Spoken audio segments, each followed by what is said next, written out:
அண்ணா செந்தில் அண்ணனா? இந்த தமிழ் கேள்வி செந்தில். செந்தில்வேல். அண்ணா நான் இருமதி பந்தலராஜா பேசுறேண்ணா. சமீபத்தில உங்க வீடியோ ஒண்ணு பார்த்தேன். இந்த விஜயையும், என்டிடிவியையும் கலாய்ச்சு ஒரு வீடியோ போட்டிருந்தீங்கல்ல, ஃபோன்ல பேசுற மாதிரியே. அதனால தானே நானும் அப்படியே ஃபோன்ல பேசியே வீடியோ போடலான்ட்டு உங்களுக்கு ஃபோன் அடிச்சேன்.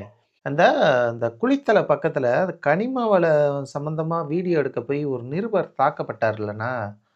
ஆ அதுக்கு நீங்க என்ன ஒரு ஒரு வீடியோவும் போடல. என்டிடிவிக்கெல்லாம் ஃபோன் அடிச்சு விஜய பத்தி கேட்குறீங்க. விஜய் இன்டர்வியூ குடுத்தத பத்தி விசாரிக்கிறீங்க. வீடியோ போடுறீங்க. நிருபரு நீங்க ஒரு ஊடகவியலாளர். அவரு தாக்கப்பட்டிருக்காரு. அதுக்கு ஒரு வீடியோ கூட போடலைன்னா, இல்ல ஒரு பதிவு கூட போடல. அதான் என்ன விஷயம்? ஏது? அப்படின்னு கேட்கலான்னு தானே ஃபோன் அடிச்சேன். ஓ! அப்படிங்களாண்ணா? ஓ! ஓ! அது தாக்குனவர் வந்து திமுக எம்எல்ஏ அப்படின்றதுனால நீங்க கண்டுக்கலையாண்ணா? ஓ! சரி, சரி, சரி, சரி. நான் கூட அந்த விஷயம் தெரியாதுன்னு நெனச்சேண்ணா. உங்களுக்கு தெரியாது. அதனால வீடியோ போடல. ஏன்னா, நீங்க வந்து சமூகத்தில் நடக்கிற அதாவது குரலற்றவர்களின் குரல் அப்படின்னு சொல்லுவீங்கல்ல. சமூகத்தில் நடக்கிற அவலங்களை எல்லாத்தையும் அப்படியே அப்படியே பேசி தீர்க்கிறவராச்சே. குரலற்றவர்களின் குரல் அப்படின்னு சொன்னதுனால, அந்த நிருபர் வந்து குரல் கொடுக்க முடியாம அடி வாங்கி கத்தி கதறினார் இல்லையா? அதனால அவருக்கு எப்படியாவது நீங்க குரல் குடுப்பீங்க அப்படின்னு நான் நம்புனேண்ணா. ஏன்னா, நீங்க வேற ஊடகவியலாளர். அவரும் ஒரு ஊடகவியலாளர். அதனால ஒரு ஊடகவியலாளருக்கு வந்து குரல் குடுத்திருப்பீங்க. ஏன்னா, நீங்க குரலற்றவர்களின் குரல் ஒரு ஊடகவியலாளர் ஒரு நிருபருக்கு குரல் குடுக்க மாட்டீங்களா? அதனால நீங்க குரல் குடுப்பீங்களோ அப்படின்னு நம்புனேன். குடுக்க மாட்டீங்க. ஏன்னா? ஓ! அவரு அவரு அத வந்து திமுக எம்எல்ஏவ பத்தி பேசிட்டாரோ? அதனால குடுக்க மாட்டீங்க.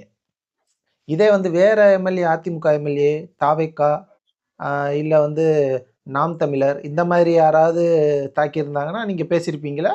இதே மாரி ஃபோன் அடிச்சு கூட பேசியிருப்பீங்க. ம். கரெக்ட் தானே, கரெக்ட் தானே. அப்படியா? Right, right. ஆக திமுகவ பத்தி பேசுனா, நீங்க வந்து கண்டுக்க மாட்டீங்க. திமுக தரப்புல இருந்து தாக்குனா, நீங்க வந்து குரல் குடுக்க மாட்டீங்க. அப்ப மட்டும் உங்க குரலற்றவர்களின் குரல் வந்து அடங்கி போயிரும். அப்படித்தானே? சரிண்ணே, சரிண்ணே. இல்ல, இல்ல. இப்ப தான் தெளிவா புரியுது எனக்கு. ஏன்னா புரியல எனக்கு. இல்ல அந்த குரல் இன்னும் ஒலிக்கலையே அப்படின்னு பார்த்துக்கிட்டு இருந்தேன். ஒருவேளை நம்ம காதுல தான் விழுகலையா அந்த குரல் அப்படின்னு நெனச்சுக்கிட்டு இருந்தேன். இப்ப நீங்க சொல்லவும் தான் எனக்கு தெளிவா புரியுது. ஓ! ஓ! நீங்களே ஒரு திமுக சொம்பு தானா? நான் எனக்கு இல்ல, இல்ல. புரியுது, புரியுது. நீங்களே ஒரு திமுக சொம்பு. நீங்களே ரவுடிசம் பண்ணுவீங்க. அந்த ஆள் வச்சு அடிச்ச மாதிரி. ஓ! Right, right, right. திமுக தரப்புல இருந்து பேசுனா, நீங்களே ஆள் வச்சு அடிக்கிறப்ப, இன்னொரு நிருபர் போய் திமுகவ பேச முடியுமா? கரெக்ட்டு. Correct, correct. நீங்க சொல்றது கரெக்ட்டு தான. ஆமாண்ணா, ஆமாண்ணா. இல்ல நானும் பார்த்துருக்கேன். நீங்களே சொல்லியிருக்கீங்க, நான் திமுக சொம்பு அப்படின்னு சொல்லிட்டு. இருந்தாலும் அவர் ஒரு நிருபரு.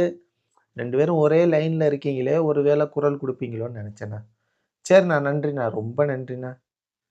ஆனா இதே மாதிரி சொம்படிச்சுக்கிட்டே இருங்கன்னா, ஆ விளங்கிடும்ண்ணா. சரிண்ணா, சரிண்ணா. நன்றிண்ணா. இவ்வளோ நேரம் பேசுனதுக்கு நன்றிண்ணா.